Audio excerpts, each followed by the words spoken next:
Hey everybody, it's Norm from Tested. And it's Jeremy from Tested. Welcome back to Projections, where this week we are finally reviewing the Oculus Rift S. What does the S stand for, Norm? I think it might stand for simplicity. I was going to say simplified. Because I think that's what they've done here. They've taken the original Oculus Rift, which we've loved for 3 years now, and they have made a simplified version of it. They've really focused on simplifying setup, right? Sure, yes.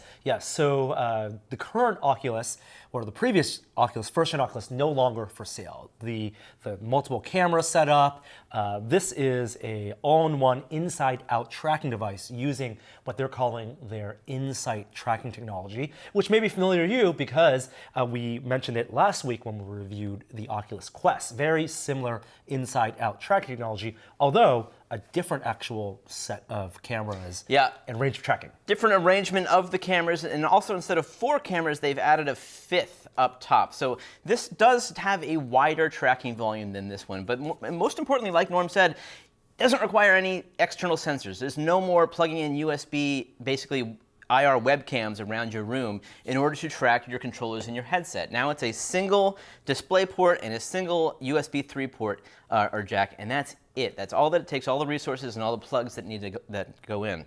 It also uses the exact same touch controllers as the Oculus Quest. In fact, they are interchangeable if you need to sync one to the other and you own both.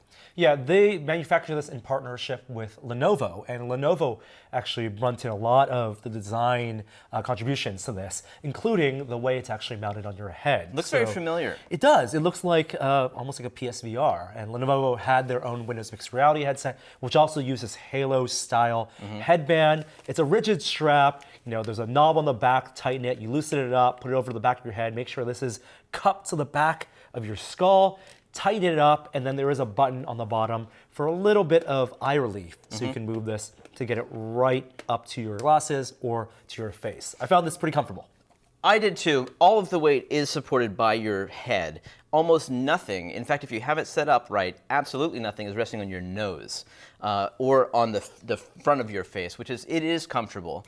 Although it does weigh a little bit more than the original Rift because of all of the stuff that they have going on there. And the fundamentally different design with the head strap and the ergonomics of it mean that there are some subtle differences as well if you're used to the first-gen Rift. For example, you can't tilt the headset when it's on vertically, like or at an angle here, which we liked with the original Rift because it allowed for extra comfort and also finding a really good sweet spot for the lenses. That was the funny thing for me, as I ended up trying to do that on this one because I need that in order to get a better sense of focus. But this does, like you said, it goes in and out a little bit, which helps a little bit to gain a wider field of view, I found, and it also helps to tighten it up a little bit when smaller people are wearing it. When I put this on my kids, I needed to compress that all the way in order for them to get a good sense of it. It does not have an IPD adjustment. So if you're looking for what they call an interpupillary distance adjustment like they have on the Quest and the original Rift, it does not have a physical one. It only has one in software. How does that work? You go into the Oculus software and you basically adjust it. I think it bases it, the starting point, the default is 64, and then you can reduce it. Mine is 61.5. It doesn't move anything in the device. What I think it must be doing is just moving the actual images on the screen by fractions of a millimeter in order to give you the proper sense of scale, to put things where they should be. However, if your eyes are very narrow or very far apart, you'll want to try this before you buy it and make sure that your personal IPD is compatible with where these physical lenses are placed. And you say you put this on your kids, and they probably have very low IPDs, and it was comfortable for them? 9-year-old and 12-year-old were able to use it without any problem, no complaints. They've used several other VR headsets, and so they have a frame of reference, and they were both fine with it. And also, the final thing I want to mention with the head strap is because it's rigid in the back, for people who like leaning back and using the VR experiences, it's less comfortable for that use case. For example, on the Quest, it is soft in the back. Even with the original Rift, it was more flush on the back, so you could do a little more of a lean back experience. This just slightly less comfortable. Because the original Rift didn't have any kind of internal cameras, they couldn't do a pass-through system. And that's one area where this really shines. And it uses all of the cameras to stitch together a huge, encompassing, full field of view video of your environment that's basically augmented it can be augmented reality if you play it right. It's very interesting. So you put this on, and the way that you set it up is you basically point your device and you look around your environment and you paint the outline of your play space, just like you do with the new Oculus Quest as well. And that's super easy, super convenient. Along with, I think the S again is for simplicity. They've simplified that whole setup process. You're no longer walking around your space. Yeah, the setup is only slightly different in that on the Rift S setup, which gets recognized with the desktop application as a Rift S, you have to also orient which side is the front as well, which that's only slightly different. But that's arbitrary because no longer are your sensors in one spot. Right. You can point the device anywhere. In fact, it's been suggested that pointing front away from your computer actually makes more sense because your cable is then going away from your back instead of out the front. The other difference is that the pass-through system is accessible anytime. On the Quest, you can see the pass-through anytime if you poke through the Guardian boundaries. As you move your head through it, the world fades in, and that happens here as well. But if you want to just see where the world is, you can just hit the shortcut button, and it fades in.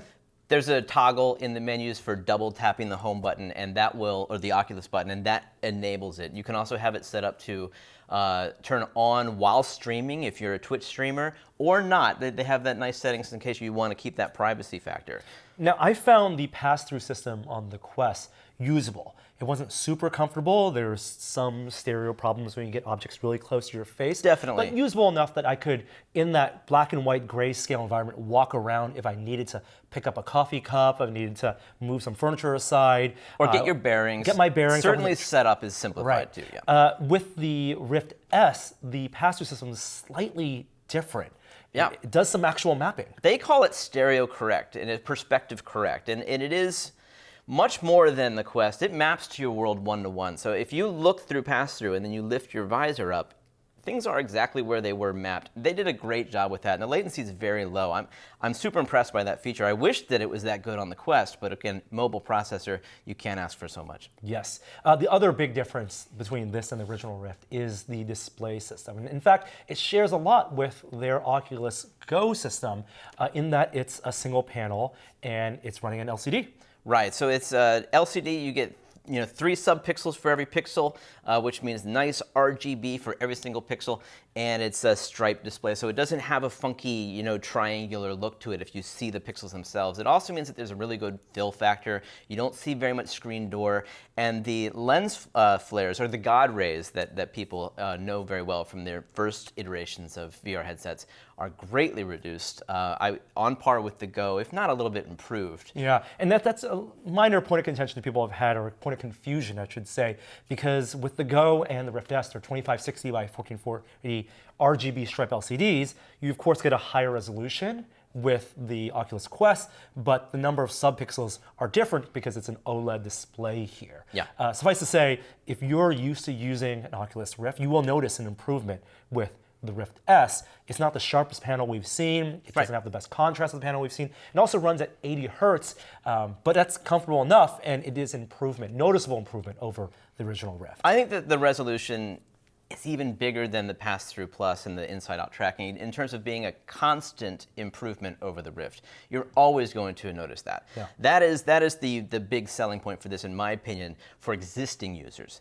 Because we're in such early days of VR that just small improvements in resolution actually have a massive impact. And that's one thing that I love about this second generation is we get to really feel the differences in a real tangible way. It really is an interesting design choice because they chose the manufacturer for the LCD, for the reasons that you get benefits of LCD. You can do some low persistence, you do get full RGB stripe, but they're not running it or allowing this to run at a full 90 hertz or even above that, like Valve is doing with the Index. I don't know if that was because it was a cost measure or if because that was just the best panel available for this arrangement. Right. Sure. I think that they're trying to keep the same min spec with the original Rift, and so given the increased resolution, the trade-off is lower frame rate. And so that's how they justified it. 80 hertz is plenty to keep you from getting nauseous. We found that 72 seems to be the minimum. Very bare minimum. For that, which is what they're running on the Go and the Oculus Quest. So 80 hertz is fine. It's going to be 10 frames a second less than the original Rift, though. So if you play a lot of high frame rate games and you're thinking about upgrading, consider that. And again, maybe try before you buy. Absolutely. The other big difference from the original Rift is the sound. Yes, it's built-in sound, so there are no headphones that flip in, and it was kind of a point of contention and confusion for us because it's not the exact same directional piping sound as on the Go or the Quest either. You can see on the actual headband what appears to be like little ports here for where the sound pipes out. Right. What did you feel about the quality of sound? That is my biggest complaint about this device, is the sound. And it's almost like I'm shocked by it because I thought Oculus and I were on the same page. I thought that we both agreed that sound was super, super important to immersion, just as important as the visuals. And I get that you don't want to be completely isolated. I get that putting on a VR headset takes you, out of the real world, and you want to stay connected in some sense to when people walk in the room. The original headphones did a good job of that. You could still hear, but they gave you the full fidelity of the music you were listening to, of the soundtrack, of the sound effects, everything.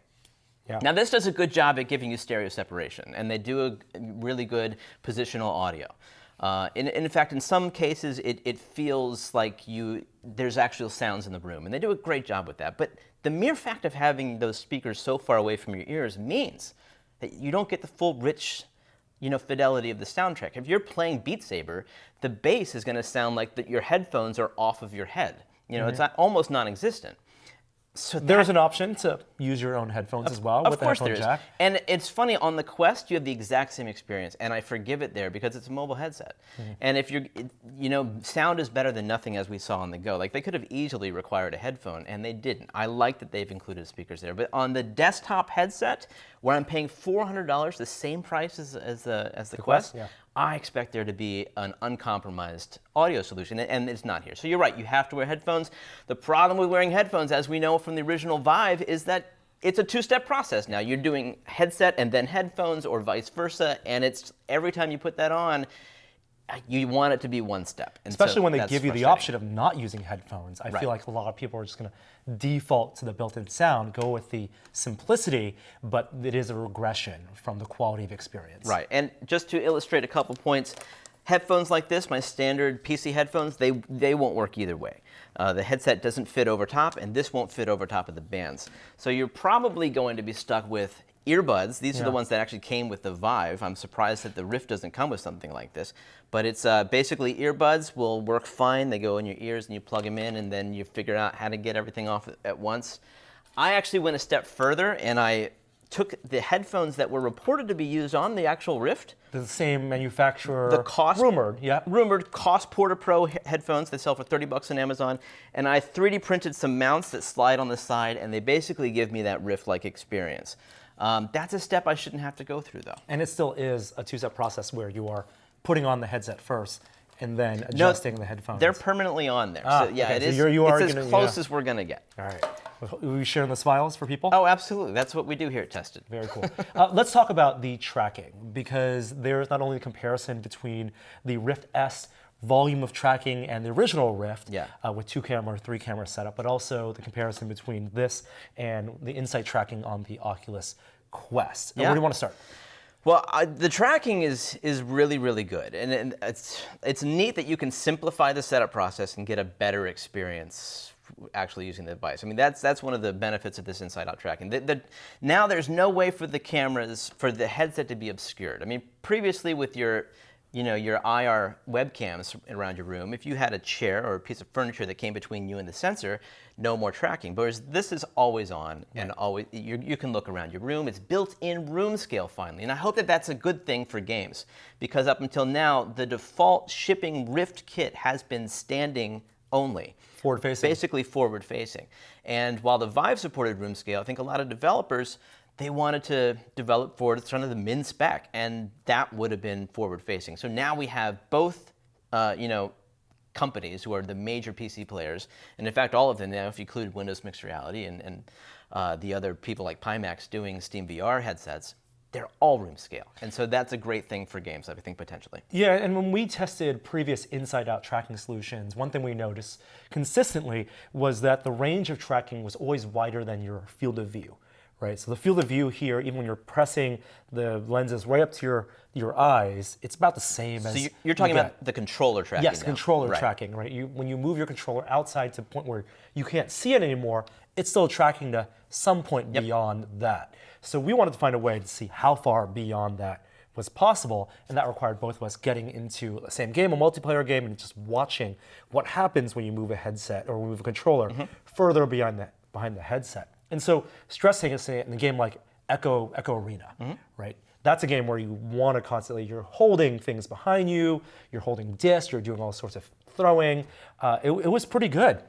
Yeah, I would say there's probably people out there that would like to see a whole video answering that question, because that's the big one for me. And like a lot of games use, 360 movement, but that is one where your movement is physically tied to your hand movement. So your head movement, which you can't mess up, you will throw up if you do, is tied directly one-to-one to the way that your hands move, a lot like in the Climb or Climbing or games like that. And in Echo Arena, rather than the Climb where your hands are always in front of you, you often put your hand back here in order to push off of a wall and float that way in 0G. It doesn't always work, but it's not game-breaking. My fear was that this tracking volume, which we can illustrate with videos, it extends around the player well outside of the range of physical movement in this direction for your arms. It does not extend all the way behind your head. And what happens when you lose tracking back there is that your position just stops. And it waits until it regains, and then it snaps into the correct position. The thing is, that happens so seldom in a real game that it's not game-breaking. And I think that the Rift S users will just learn to avoid that. They'll learn where those windows are. They'll learn where to keep their head oriented in order to avoid that happening. Yeah, the way we tested it was having you just do a full range of movement. And like you said, when you're moving side to side, it actually tracks beyond where most people can comfortably move a controller behind their back. Which is impressive. Impressive. And same with above your head. It only is that rare case where you're trying to contort your hand to hold the controller behind your head or kind of behind where your butt is. That's when this headset can't track it.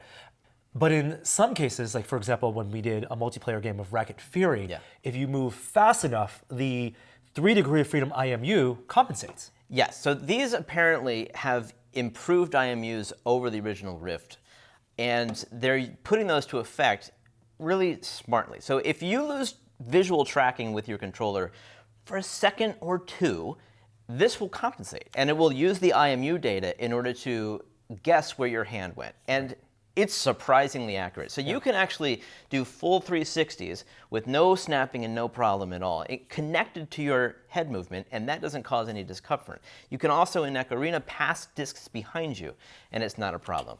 So I think as they continue to implement the IMU in their tracking, it will get even better, and I'm no longer concerned, thankfully, about the Echo experience with the Rift S. Yeah, and we did a comparison between the Rift S and the Oculus Quest, which is a different camera arrangement, and the range of tracking on the Rift S was better, to a point where I was curious, why isn't this 5-camera setup on the Quest? It could just been different tracks of development, but it definitely is a bigger tracking volume, even in the same game when we're playing a game like Racket Fury. Right. Black levels, they're not going to be the same. As Norm said, it's an LCD panel compared to the original Rift and the Quest, which are both OLED. So if you're a big space gamer, I know a lot of people were asking us online about the differences, and personally, that's not a factor that bothers me too much. It's certainly, the black levels on an LCD panel aren't black, but they're not bright gray either. And there's a sense of contrast. You sort of, especially if there's bright objects on the screen, black is what you expect to be black, but it's not true black. And so if you really care about that, try before you buy. Yeah. And this headset is $400. They're launching it at the same price as the Quest. They both ship on the same day, May 21st. Are they for the same people? And I don't know. This is, in some ways, like I'm a little confused by this. It is, there's some compromises here, obviously, like the black levels, like I just mentioned. But the fact that it's so easy to set up is another thing entirely. You don't get a processor that's built into it. What a lot of people expected from the Quest, or from the Rift S, was the Quest with a port on the side of it, with no computer inside. Yeah. But it is a completely different headset. Yeah. it's definitely not a Oculus Rift 2.0. No. Hopefully that's further down the line with some of the experimental technologies that Oculus has showed at places like F8, but I don't even think it's really an Oculus 1.5 either. It kind of is just a stopgap replacement for people who are new to VR. I would not say it's an easy upgrade recommendation. I think you're right. No, I agree with you. I'm keeping my original Rift. I like the resolution on this. The sacrifices, black levels, sound, they just make me want to stay back. And the resolution bump, while great, isn't great enough to justify it. Yeah. I do think that they have made a headset that is a lot easier to set up and a lot friendlier to use. Everything about Passthrough Plus is user-friendly. And that's a good thing for the VR industry and a good thing for new users. But like you said, probably not upgrade worthy. I'm surprised it's the same price as the Quest. I frankly expected this to be $350 or $300. I wouldn't be shocked if down the line, maybe in the holidays, this did get a price adjustment. If the idea is to get new people into VR, they definitely have done that in terms of the low friction ease of setup, keeping the system requirements essentially the same. Obviously, a lot of great existing content in Steam VR and on the Oculus platform. But with $400, I would say, go for something that's completely liberating, that you don't even need a gaming PC for or gaming laptop for. Well, it's almost like, Oculus thinks of it as a different tier entirely. These are their 3 products, and they think that they all should have different stores and they have different markets. And so you're right, but that is a mobile processor. You're not going to be getting the hottest graphics and the new, the most complicated games on the Quest. You're going to be getting those on the Rift. There's always going to be that PC development stuff that is really Wild West, and not just indies. I'm talking about this where developers can push things and try new ideas with the full power of a graphics card behind it. And that's always, that PC gaming is always going to exist in VR. And of course, in the VR landscape, there are a lot more options in 2019. Right. If you already have a $2,000 gaming PC, a $1,500 gaming PC, and you have the money to spend, and you want to push the boundaries of what VR can offer, there's also the Valve Index. There's what's being launched in the Windows mixed reality space.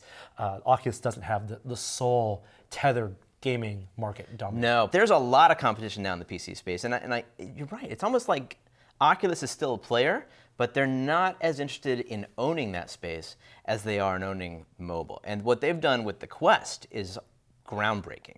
So I think clearly there's no partnership with Lenovo on the Quest, right? That's theirs, and they've gone all in on it. Their attention is on mobile, and I'll be curious to see what the sales are like. How do they compare? Because what if Quest demolishes Rift S in sales?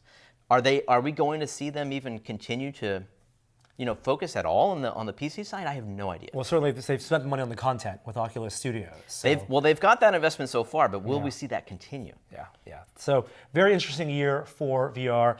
These are available for pre-order now. The Rift S is shipping on May 21st. Games just see it as a Rift with 3 cameras, so compatibility is all there with your existing Rift games. If you have other questions about the headset, please feel free to post them in the comments below.